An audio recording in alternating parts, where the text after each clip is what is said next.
Welcome back to my channel চিয়া daily রোজ। আমি আপনাদের রুম্পা কথা নিয়ে চলে এসেছি আবার একটা নতুন ব্লগ। তো এখন এই 2:30 বাজে, তিনটে বাজে, খেতে বসেছি। মেয়ে ডাক্তারের কাছে গেছিল, ঠান্ডা লেগেছে।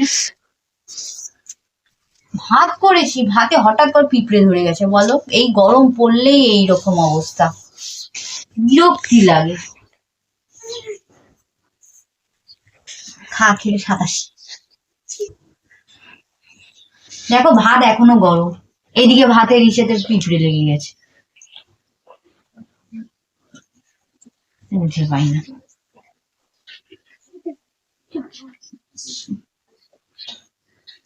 মেয়ের শরীরটা, মেয়ের ঠান্ডা লেগেছে আর এক্সাম চলছে, তাই এক্সাম দিয়ে এসে তারপরে মায়ের সাথে ওকে ওখানে ডাক্তারের কাছে পাঠিয়ে দিলাম। মা ডাক্তারটা দেখিয়ে নিয়ে এলো, নিজেরও দেখালো, আমার মেয়েরও দেখিয়ে দিল। এই এখন এলো। আর হচ্ছে তোমার, এখন তো ঘরে ঘরেই সর্দি কাশি, দেখতেই পাচ্ছ। এই পরীক্ষা তো জাস্ট স্টার্ট হলো, এবার দেখো চলতেই থাকবে চলতেই থাকবে। কালকে হচ্ছে ইংলিশ ল্যাঙ্গুয়েজ পরীক্ষা, আজকে বায়োলজি পরীক্ষা গেল।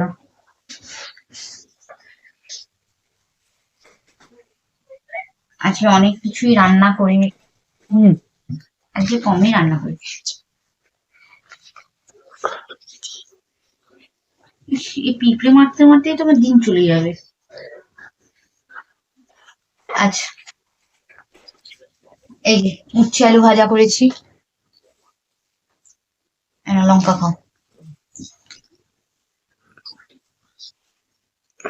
আজকে না আমার রান্নায় তেল পড়ে গেছে, আমি এত তেল দিয়ে রান্না করি না। এটা আবার আমার মায়ের খুব ভালো লাগে।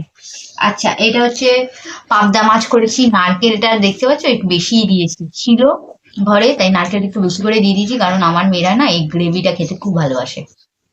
পাবদা মাছ নারকেল সর্ষে দিয়ে, উফ, গন্ধটা দেখেছো?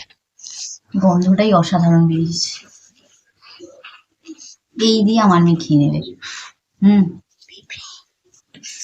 আমার মনে হয় না পিঁপড়েটা এই নারকেলের জন্যই এসছে।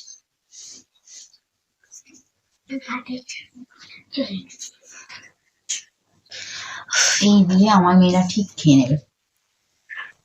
গ্রেভিটা বেশি করে খেতে খুব ভালোবাসে, আমি গ্রেভিটা ওর জন্য বেশি করে দিয়েছি। খেতে খুব ভালোবাসে আর খুব ভালো লাগেও খেতে। চলো লাঞ্চটা করে নি, লাঞ্চ করার পর তোমাদের সাথে আবার দেখা হচ্ছে। তো দেখো, এখানে ফ্রাইড রাইসের জন্য সমস্ত কিছু কেটে নিয়েছি, ভাতটা বসিয়ে দিয়েছি, বাসমতি রাইসটা বসিয়ে দিয়েছি। তো এখানে আমার চিকেনটাও হয়ে গেছে, ওটা আমি দই চিকেন করেছি। আর যেহেতু আমি কাঁচা লঙ্কা বাটিনি, আমরা যেহেতু ঝাল খাই সেই জন্যই কাঁচা লঙ্কা বাটতে ভুলে গেছি, ওখানে আমি লঙ্কার গুঁড়ো অ্যাড করেছি, তার জন্য লাল লাল কালার এসছে।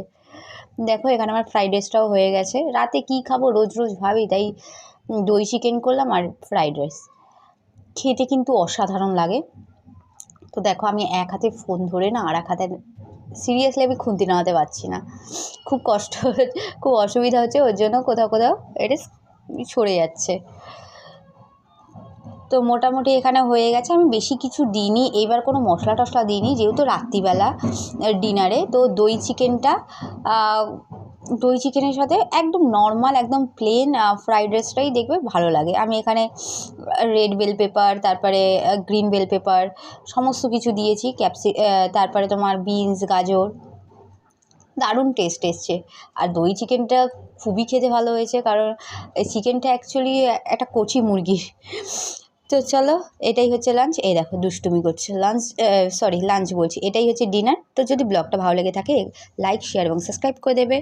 চলো টাটা, বাই বাই।